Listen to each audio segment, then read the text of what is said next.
It is 2 p.m. You just finished lunch an hour ago. You have a mountain of work to do. But your eyelids feel like they weigh 100 pounds. Your brain is foggy. You are rereading the same email 3 times. You are experiencing the afternoon crash. In the West, we accept this as normal. We think it's just part of the workday. We try to fix it with a second cup of coffee or a sugary energy drink, but in Japan, the afternoon looks different. Walk into a Tokyo office and you won't see people sleeping under their desks. You see stained focus. You see energy that lasts until the evening. Why? Are they superhumans? No. The difference isn't in their work ethic. It is in their lunchbox. The Japanese bento is not just a container for food. It is a precision-engineered energy management system. It is designed to prevent the very crash that is destroying your productivity. Today, we are going to open the box. We are going to deconstruct the biology, the physics, and the philosophy of the Japanese bento. And I will show you how to never crash after lunch. Again, before we look at the solution, we must understand the problem. Why do you crash? It is almost always blood sugar. In the West, our lunches are often unbalanced bombs. A giant bowl of pasta. A heavy burger with fries. A massive sandwich. These meals are carbohydrate heavy and easy to digest. When you eat them, your blood glucose spikes vertically. You feel a burst of energy for 20 minutes. That's the sugar high. But what goes up must come down. Your body panics. It releases a flood of insulin to clear that sugar. And because the spike was so high, the drop is even lower. Your blood sugar plummets. This is hypoglycemia. This is the food coma. Your brain literally runs out of fuel. The Japanese bento is designed intentionally. Or not to flatten this curve. It doesn't aim for a high. It aims for a steady. It does this through 3 specific mechanisms: structure, temperature, and variety. Let's break them down. If you look at a traditional bento, it looks like a puzzle. Nothing is random. There is a golden ratio often used in Japan, 4 to 3 to 2 to 1. 4 parts. Rice, carb, 3 parts protein, fish or meat. 2 parts vegetable, 1 part pickle or spice. Compare this to a Western lunch. A burger is 80% bun and meat, 5% lettuce. A pasta dish is 90% carb, 10% sauce. The bento enforces balance through geometry. Because the box is limited space, you cannot overfill it with just one thing. You can't fit a mountain of rice if you also need to fit the salmon, the tamagoyaki, egg, the spinach, and the tomato.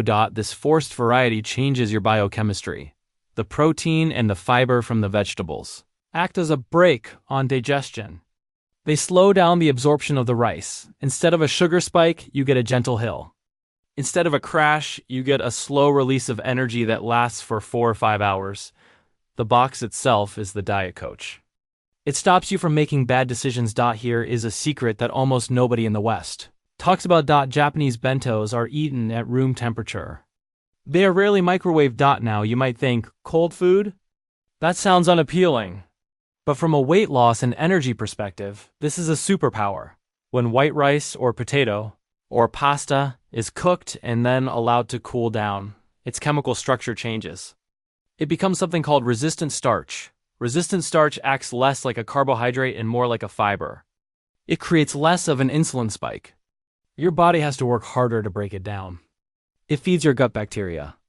It acts as a prebiotic. It has fewer absorbable calories than hot rice. Think about that. The exact same food, just by being eaten at room temperature, becomes healthier and less likely to cause a crash. The Japanese habit of eating cool rice isn't just about convenience. It is a metabolic hack. While you're standing in line for the microwave to zap the life out of your leftovers, the bento eater is already enjoying a meal that will keep them awake. Have you ever noticed how colorful Japanese food is? There's a rule in Japanese cuisine called goshiki, or 5 colors. A proper meal should include red, green, yellow, white, and black. This isn't just for Instagram. This is for your brain. Your brain judges how filling a meal is before you even take a bite. When you look at a beige, monotone meal like a sandwich or pasta, your brain thinks, this is simple. I can eat a lot of this. It doesn't register high nutritional value. But when you open a bento box, your eyes are bombarded with data. The red of a tomato, the green of broccoli, the yellow of an egg, the white of rice, the black of seaweed. Your brain signals, wow. Look at this variety. This is nutrient dense. This creates visual satiety. You feel satisfied with less food because the experience of the food is rich. You aren't just shoveling fuel into a furnace. You are engaging with the meal. And when you engage, you slow down. So you have the balanced box. You have the room temperature superfood. Now, how do you eat it? Do you eat all the meat first, then all the rice? No, you use a technique called sankaku taber or triangle eating. You take a bite of the side dish, then a bite of rice, then a sip of soup or tea. Then back to the rice. You cycle through the flavors. Why does this matter for your afternoon energy? Chewing. Because the food is room temperature, and because you are constantly switching textures, you are forced to chew more. Chewing is the first stage of digestion. It produces saliva, which starts breaking down enzymes. It signals the stomach to prepare acid. When you shovel down a hot, soft burger, you barely chew. Your stomach gets hit with a heavy load it isn't ready for. That takes massive amounts of energy to digest energy that is stolen from your brain. By chewing more and eating in a rhythm, the bento ensures that digestion is efficient. Your blood stays in your brain, not stuck in your gut trying to break down a food brick. You don't need a traditional wooden lacquer box to do this. You don't even need to cook Japanese food. You can apply the bento philosophy to a sandwich, a salad, or leftovers. Rule 1. The container is the limit. Stop using massive plates. Get a container that is roughly 600 to 800 milliliters. If it doesn't fit, you don't eat it. This stops overeating automatically. Rule 2. Pack it tight. Japanese bentos are packed dense. Food shouldn't move around. This prevents you from bringing air and forces. You to be intentional about every inch of space. Rule 3. The color check. Before you close the lid, look at it. Is it just brown? Add a cherry tomato. Add some spinach. Add a boiled egg. If it looks boring, it will feel boring, and you will crave sugar later. Rule 4. Embrace the cool. Try eating your lunch at room temperature for 1 week. See how your digestion changes. See how your energy stabilizes. We often treat lunch as a chore. Ideally, we want it to be fast, cheap, and filling, but food is information. Food is fuel. If you put low-quality, heavy fuel into a sports car, you can't expect it to win the race. The Japanese bento teaches us that lunch is an investment in the second half of your day. It respects the body's need for balance. It respects the eye's need for beauty.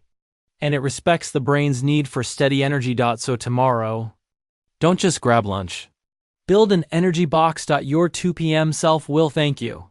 If you are ready to stop the crash and start living at the next level, make sure to hit that subscribe button. See you in the next one.